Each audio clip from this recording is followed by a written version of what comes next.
छत्तीसगढ़ में corona virus ने एक बार फिर से रफ्तार पकड़ लिया है। प्रतिदिन के आंकड़ों की बात करें तो रोज ही 1000 से अधिक पॉजिटिव मरीज सामने आ रहे हैं। इसको लेकर सरकार ने जहां चिंता जताई है तो वहीं विपक्ष में बैठी भाजपा ग्राफ बढ़ने का सारा दोष सरकार पर मढ़ दिया है। लगातार बढ़ रहे कोरोना संक्रमितों के आंकड़ों ने छत्तीसगढ़ सरकार की चिंता बढ़ा दी है। यही कारण है कि अब फिर से प्रदेश में हॉटस्पॉट जैसे हालात भी देखने को मिल रहे हैं। इधर प्रदेश में कोरोना के बढ़ते ग्राफ पर राजनीतिक बयानबाजियां रुकने का नाम नहीं ले रही हैं। लगातार बढ़ रहे संक्रमण को लेकर मंत्री रविंद्र चौबे ने प्रदेश में संक्रमण बढ़ने को स्वीकार किया है और कहा कि मुख्यमंत्री भूपेश बघेल ने इसकी गंभीरता को समझा है और इसको लेकर बैठक भी की है। उन्होंने बताया कि जिला प्रशासन लगातार सख्ती भी कर रही है, वहीं सोशल डिस्टेंसिंग और कोविड के गाइडलाइन का पालन करने की अपील भी लोगों से की है। चौबे ने भी लोगों से अपील करते कहा कि सभी को मास्क लगाना चाहिए और भीड़ भाड़ से बचना चाहिए। बढ़ते संक्रमण को रोकने प्रशासन भी सड़कों पर उतरकर प्रयास कर रहा है।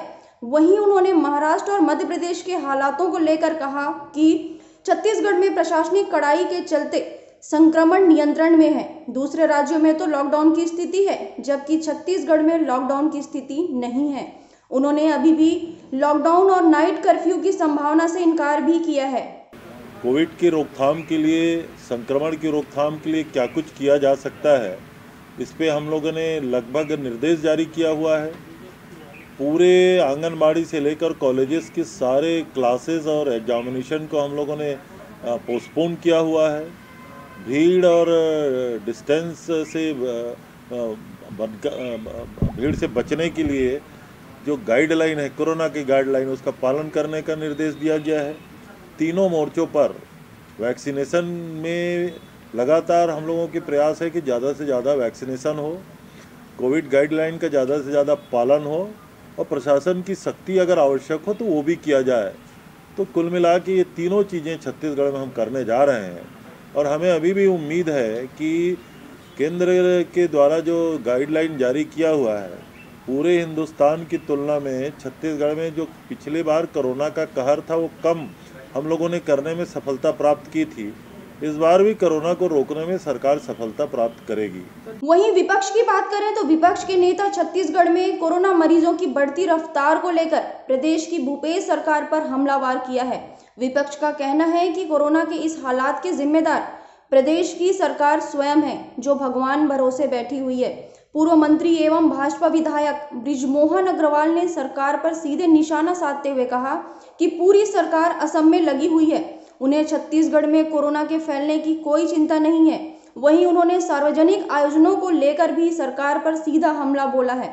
उन्होंने कहा कि प्रदेश में सबसे ज्यादा संक्रमण रोड सेफ्टी क्रिकेट मैच के बाद दिखाई दी। वर्तमान परिस्थिति में ऐसे आयोजनों पर रोक लगनी चाहिए। प्रदेश में अब केवल दुर्ग और रायपुर ही नहीं बल्कि हर जिले ने रफ्तार पकड़ ली है।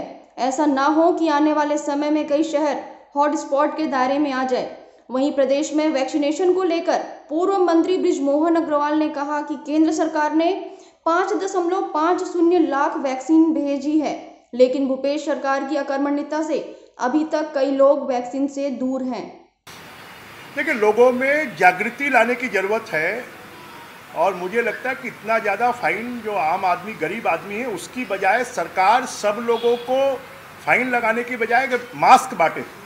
देखिए, माननीय स्वास्थ्य मंत्री जी खुद क्वारंटाइन है, मुख्यमंत्री जी और पूरी सरकार असम में लगी हुई है, तो उनको कोरोना की चिंता नहीं है। और मुझे लगता है कि अभी जो मेरे पास में रिपोर्ट है कि सबसे ज़्यादा कोरोना का संक्रमण कहीं हुआ है तो रोड सेफ्टी क्रिकेट जो है उसमें कोरोना का संक्रमण सबसे ज़्यादा हुआ है।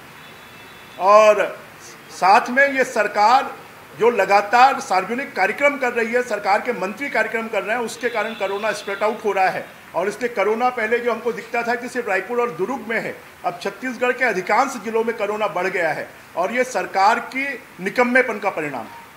प्रदेश में बढ़ते कोरोना के आंकड़ों ने निश्चय ही प्रदेश के सभी वर्गों में चिंता बढ़ा दी है। बावजूद आलम यह है कि लोग लापरवाही बरतने से बाज नहीं आ रहे हैं।